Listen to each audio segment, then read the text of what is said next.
Как выехать из оккупированного Крыма, если потерял украинский паспорт? Эксперты регионального центра по правам человека рассказали, как действовать в подобной ситуации и что следует изменить в законодательстве страны. Житель материковой Украины Сергей Антоненко поехал в Крым на 3 дня. Хотел помочь знакомой оформить наследство и едва не остался там навсегда. У него украли паспорт. Российские полицейские выдали справку об утере документов, но с ней его отказались пропускать на российском КПП. Я подумал, может, на следующей смене как-то пройду через Армянск. На следующий день туда пришел. Они там меня уже хорошо запомнили и предупредили, если я еще раз появлюсь на территории приграничной зоны без документов, они имеют право меня там от 15 до 30 суток задержать до выяснения личности. И посоветовали больше не появляться. Ехать в Ростов или в Москву. Там наши 2 консульства. Чтобы попасть к украинскому консулу в Ростов, Сергею пришлось нарушать законы Украины и ехать туда через Керченскую переправу.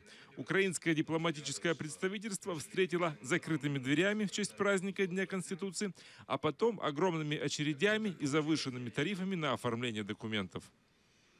Консул ответил коротко, говорит, вот квитанции на уплату, там около 5000 рублей. Говорит, оплатишь эти 2 квитанции, мы тогда дадим запрос на установление твоей личности, и после этого можно будет только говорить, когда ты получишь документы на выезд. Говорит, постараюсь быстро, когда это будет, не знаю. Лишь придав делу огласку, Сергей смог получить документы за 2 дня и бесплатно, как положено по закону. Чтобы не оказаться в такой ситуации, как Сергей, юристы советуют ехать с 2 паспортами – внутренним и заграничным. І ті, хто їдуть до Криму, вони мають потурбуватися, щоб не потрапити до такої ситуації і мати один з паспортів в надійному місці на материковій частині України, щоб, якщо щось, не дай Бог, трапиться, хтось міг туди передати. Так само ті громадяни України, які зараз проживають в Криму, вони можуть приїхати на материкову частину України, оформити український паспорт, паспорт громадянина України для поїздок за кордон, і це дозволить їм уникнути багатьох таких проблем.